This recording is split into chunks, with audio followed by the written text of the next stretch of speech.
2 semaines après les stars de la Formule 1, les participants du Trofeo Abarth Benelux Sellenia ont eux aussi emprunté le circuit de Spa-Francorchamps. Après Dijon, le Nürburgring, Zandvoort et Colmar-Berg, Francorchamps représentait encore un tout autre défi pour les pilotes des Abarth 500 Assetto Corse. On retrouvait sur la première ligne les plus rapides du trophée européen, Alex Campani et Luca Anselmi. Dans la compétition Benelux, c'est Fabio Marchiafava qui signait la pole position.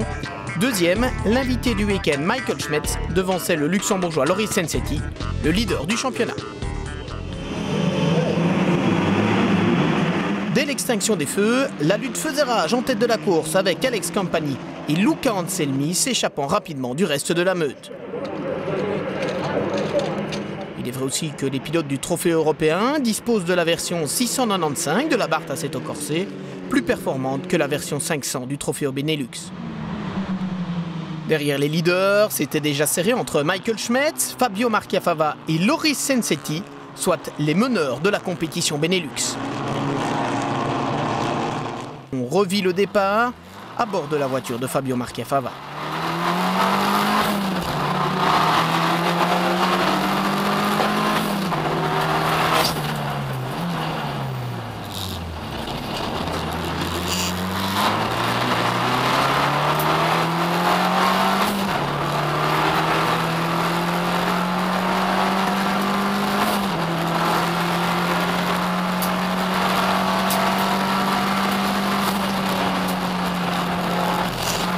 Regardez Michael Schmetz, le numéro 506, et Loris Sensetti, le 504, qui passe sur la gauche. Mais Fabio parvenait à reprendre le meilleur sur Sensetti au sommet du raidillon. Et quelques centaines de mètres plus loin, il tentait même de faire l'extérieur à Michael Schmetz aux combes, sans succès toutefois.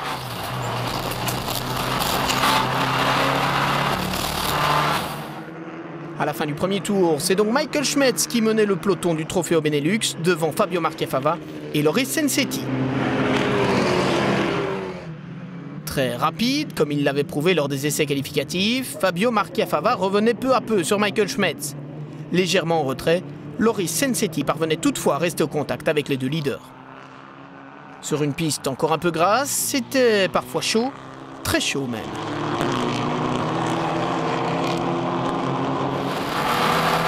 Dans la bagarre, Fabio Marchiafava se montrait toutefois un peu trop pressant en voulant doubler Michele Monetti, concurrent européen, dans le S-Define.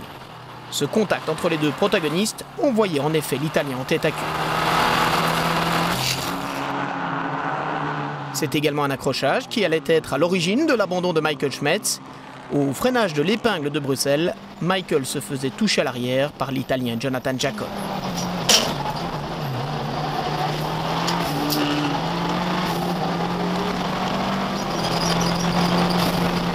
Quelques tours plus tard, le Belge allait devoir composer, vous allez le voir, avec une tenue de route plutôt aléatoire.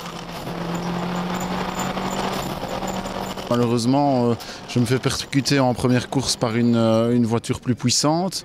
Dommage, je casse une jante simplement à l'arrière et le pneu se dégonfle et m'empêche de terminer la course, ça devenait inconduisible. Si Fabio Marchiafava pensait reprendre la tête pour de bon, c'est de nouveau un contact, mais à la chicane cette fois, qui endommageait légèrement son Abarth 500 Assetto Corse.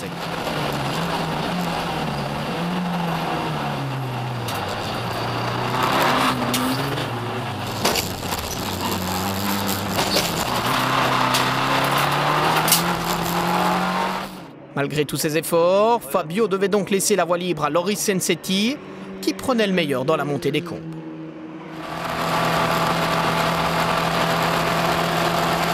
Le jeune luxembourgeois, déjà leader du championnat, était bien décidé à saisir sa chance. Gérant parfaitement l'arrivée de quelques gouttes de pluie, Loris ne commettait pas la moindre erreur et il remportait donc une nouvelle victoire alors qu'il découvrait pourtant le circuit de Spa-Francorchamps. C'est fantastique. Gagner ici à Francorchamps, c'est quelque chose, c'est un vrai privilège. Et la piste, elle est fantastique. Et quand ça devenait de plus en plus humide, maintenant, la voiture est glissée partout. Donc c'était très amusant à conduire. Même s'il effectuait son retour aux avant-postes, marqué par une belle deuxième place, Fabio Marchiafava n'était pas vraiment satisfait de sa première course à Spa. Malheureusement, j'ai un peu confondu vitesse et précipitation, comme on dit dans ces cas-là.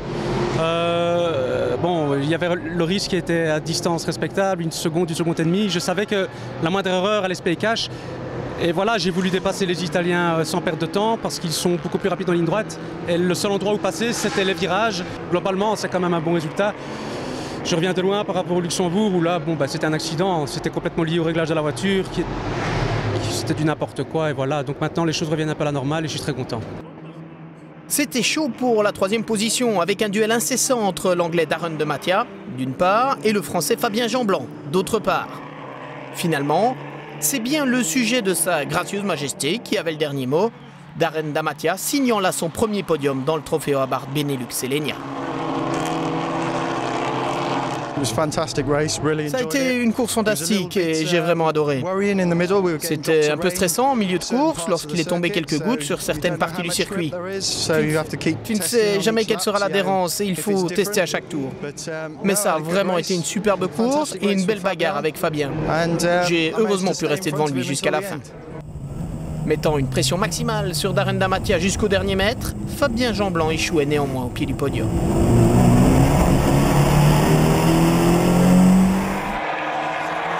Le top 5 de cette première course était complété par Christian Ostert, le luxembourgeois qui devançait son compatriote Jérôme Glessner après un bien beau duel. L'Allemand Arne Kummelberger terminait quant à lui cette première course à la 7e place. Quant au luxembourgeois Antonio da Palma, il avait la joie de voir l'arrivée pour sa première course dans le Trofeo Abarth Benelux Alenia. Il marquait en outre les points de la 8e place. Avant d'aborder la deuxième course, tournons-nous vers le Trofeo Abarth européen. Comme souvent dans cette compétition, la victoire se jouait entre Alex Campani et Luca Anselmi. Les deux compères ne se lâchaient pas d'une semelle, mais Alex parvenait toujours à conserver les rênes de la course. Au terme d'une arrivée au sprint, c'est pour moins d'une seconde que le champion en titre décrochait la victoire. La plus petite marche du podium était occupée par Eric Scalvini, qui ne pouvait pas vraiment espérer mieux.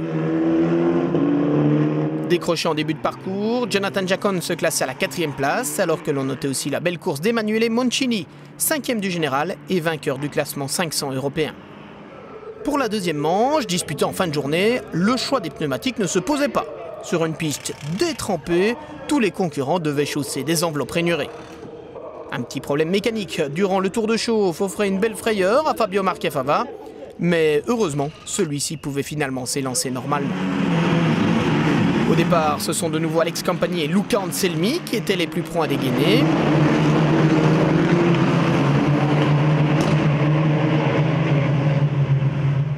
Au troisième rang, Eric Scalvini tentait de rester aussi longtemps que possible dans le sillage des deux leaders.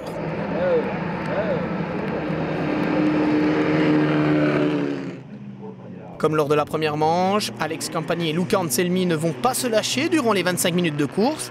Sur une piste particulièrement glissante, les deux pilotes ne cessaient de repousser les limites. Après un passage de front raidillon, ils loupaient au même moment leur freinage à la chicane.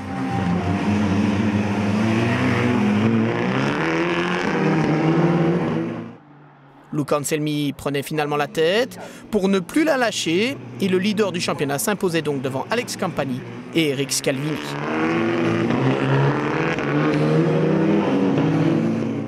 Quant à Jonathan Jacon et Emanuele Moncini, ils complétaient une fois de plus le top 5.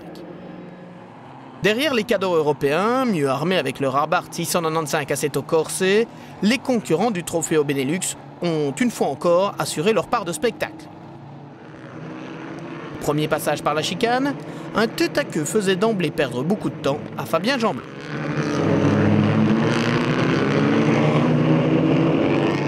Assoiffé de revanche après son abandon dans la première course, Michael Schmetz prenait d'abord les commandes avant de céder face à Loris Sensetti. Fabio Marchefava, lui, se glissait dans leur aspiration. Mais au deuxième tour, Michael se montrait trop optimiste au moment de plonger sur la pédale de frein à la chicane. Résultat, une figure libre totalement improvisée, impliquant également Loris Sensetti. Le luxembourgeois ne perdait finalement pas trop de temps, à l'inverse de Michael Schmetz. On revoit la scène au ralenti.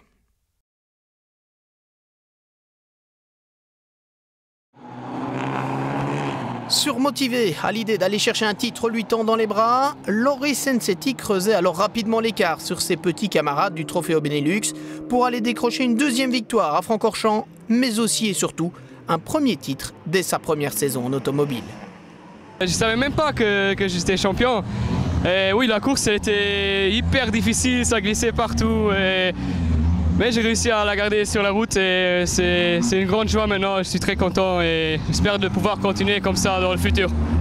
Pour la deuxième place, c'était particulièrement serré, car si Fabio Marchiafava avait creusé un petit écart sur le groupe des poursuivants, il voyait malgré tout revenir un Jérôme Glessner, se sentant comme un poisson dans l'eau sous la pluie de Francorchamps.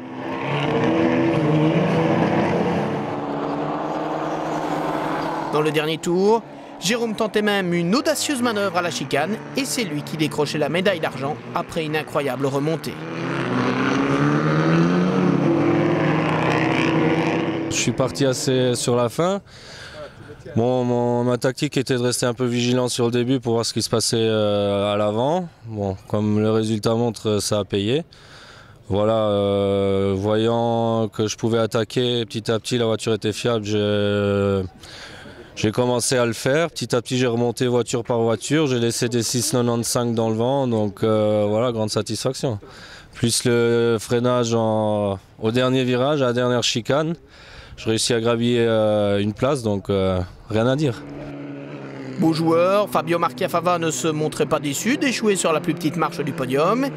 Il est vrai que le pilote du Renga Racing a plutôt fait une bonne opération au championnat puisqu'il occupe désormais une confortable deuxième place alors qu'un seul meeting reste à disputer. Je suis encore plus content pour la première course, malgré que cette fois-ci je n'arrive entre guillemets que troisième.